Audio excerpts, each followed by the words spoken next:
తెలుసో తెలియకో ఒకప్పుడు డబ్బులు వస్తున్నాయి కదా అని ఆశపడి అనేక మంది సెలబ్రిటీలు బెట్టింగ్ యాప్స్ని ప్రమోట్ చేశారు. అలాంటి వాళ్ళంతా ఇప్పుడు గజగజ వణుకుతున్నారు. ఎందుకంటే వీసీ సజ్జనార్ ఇలా బెట్టింగ్ యాప్స్ని ప్రమోట్ చేసిన సెలబ్రిటీలపై ఉక్కుపాదం మోపుతున్నారు. వరుసగా సెలబ్రిటీలపై కేసులు వేస్తున్నారు.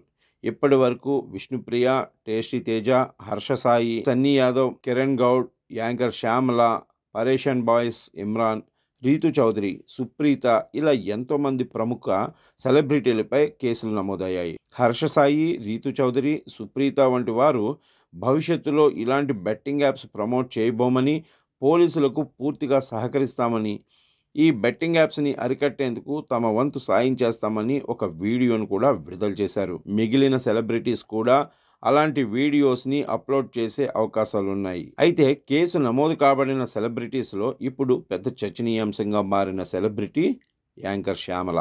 ఈమె గతంలో పలు బెట్టింగ్ యాప్స్ని ప్రమోట్ చేసింది.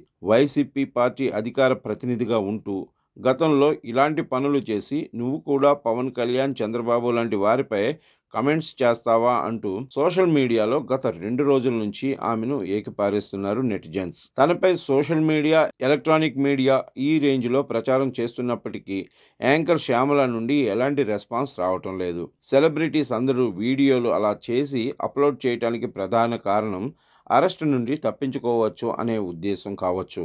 కానీ శ్యామల ఒక రాజకీయ పార్టీ అధికార ప్రతినిధి అయ్యుండి దీనిపై ఆమె స్పందించాల్సిన అవసరం లేదా? ఒక మాజీ సీఎం పార్టీలో ముఖ్య పదవిలో ఉంటూ ఆమె దీనిపై స్పందించి గతంలో ఏదో పొరపాటున అలా యాడ్స్ని ప్రమోట్ చేశాను, ఇక నుండి ఎలాంటివి చేయను, బెట్టింగ్ యాప్స్ వల్ల కలిగే నష్టాలను జనాలకు తెలియజేసి వారిలో చైతన్యం తీసుకొస్తాను అని చెప్తే చాలా గౌరవంగా ఉంటుంది అని చెప్తున్నారు. కానీ ఆమె ఇప్పటి వరకు అలాంటివేమీ చేయలేదు.